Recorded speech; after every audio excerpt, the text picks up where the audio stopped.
The lawsuit filed on behalf of 12 former Hawkeye football players claiming the Iowa football program discriminated against them based on their race has been settled for just over $4 million.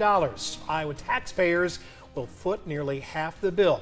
Good afternoon. Welcome to the News at 4. I'm Andy Fales. And I'm Lindsay Burrell. Thanks for joining us. The settlement comes 33 months after former players first posted their complaints about the Iowa football program on social media. The suit originally asked for $20 million. Our Dave Price joins us with the details. Dave?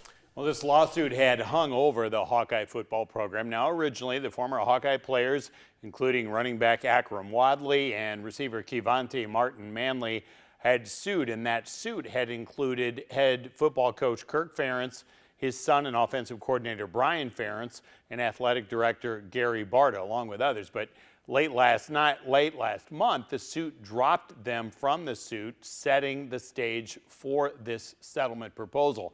But this morning, the state auditor said that he could not approve the settlement if Barta remained on the job, since this would be the fourth time Hawkeye Athletics has reached a settlement during Barta's tenure.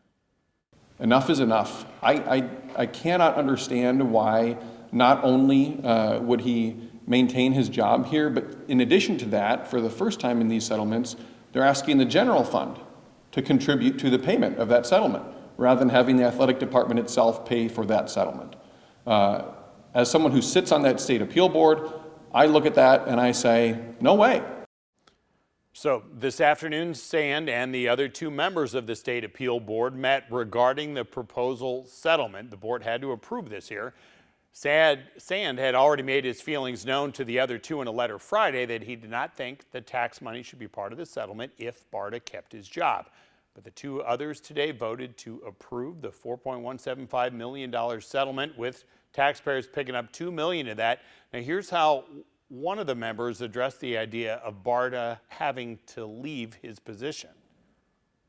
We're not here to make an employment decision. We're here to make a decision as to what's in the best interest of the state of Iowa in its totality.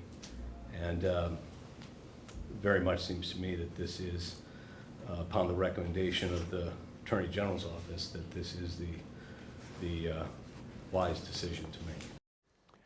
Athletic Director Gary Barta did not directly respond to Rob Sand's call that he should leave his job, but in a statement he said, in part, quote, "The athletic department remains committed to providing an inclusive and welcoming environment for every student athlete and staff member involved in our program," end quote. The settlement does not contain any admission of wrongdoing by anyone in the Hawkeye Athletics Department. And again, that breakdown would be that the athletic department would pay $2.175 million. Taxpayers via the Board of Regents would then pay the remaining $2 million in this settlement. Big news for sure. Thank you, Dave.